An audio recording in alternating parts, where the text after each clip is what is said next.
അസ്സലാമു അലൈക്കും വറഹ്മത്തുള്ളാഹി. പ്രിയപ്പെട്ടവരെ, ഒരു സങ്കടത്തിൻ്റെ കഥ നിങ്ങളോട് പങ്കുവെക്കുകയാണ്.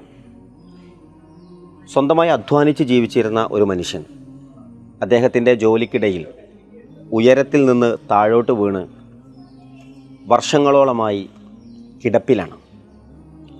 എഴുന്നേൽക്കാനോ മറ്റോ കഴിയാതെ പൂർണ്ണമായും കിടപ്പിലായി പ്രയാസം അനുഭവിച്ചുകൊണ്ടിരിക്കുകയാണ്. അദ്ദേഹത്തിന് 2 ഭാര്യമാരുണ്ട്. ഒരു ഭാര്യയും കുടുംബവും ഒരു വശത്ത് താമസിക്കുന്നു. അതോടൊപ്പം കൂടെയുള്ള ഇപ്പോൾ അദ്ദേഹത്തെ പരിചരിച്ചു കൊണ്ടിരിക്കുന്ന ഒരു ഭാര്യയുണ്ട്. അവർക്കും കുട്ടികൾക്കും ജീവിക്കാൻ ആവശ്യമായ ഒരു വീടിന് വേണ്ടിയിട്ടുള്ള നെട്ടോട്ടത്തിലാണ് ആ സ്ത്രീ ഉള്ളത്. നമ്മെ സംബന്ധിച്ചിടത്തോളം നമ്മൾ അനുഭവിക്കുന്ന ഒരുപാട് സൗഭാഗ്യങ്ങൾക്കിടയിൽ നിന്ന് ഇത്തരത്തിലുള്ള പ്രയാസം അനുഭവിക്കുന്നവരെ കാണാനും അവരെയൊക്കെ ചേർത്തു പിടിക്കാനും അവർക്ക് എന്തെങ്കിലുമൊക്കെ ചെയ്തു കൊടുക്കാനും സാധിക്കുമ്പോഴാണ് ജീവിതം സാർത്ഥകമായി എന്ന് നമുക്ക് പറയാൻ കഴിയുകയുള്ളൂ.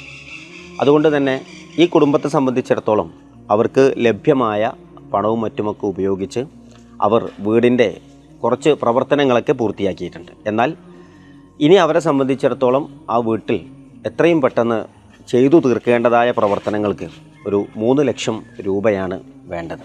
വീട് തേക്കാനുണ്ട്, അതുപോലെ തന്നെ കിച്ചൻ്റെയും അതുപോലെ തന്നെ വീട്ടിലേക്ക് ആവശ്യമായ മറ്റ് കാര്യങ്ങളൊക്കെ കൂടെ ആകുമ്പോൾ ഒരു 3 ലക്ഷം രൂപയുടെ ചിലവാണ് ഇനി ബാക്കിയുള്ളത്. സ്വാഭാവികമായിട്ടും ടോയ്ലറ്റും അതുമായി ബന്ധപ്പെട്ട പ്രവർത്തനങ്ങളൊക്കെ പൂർത്തീകരിക്കാനുണ്ട്.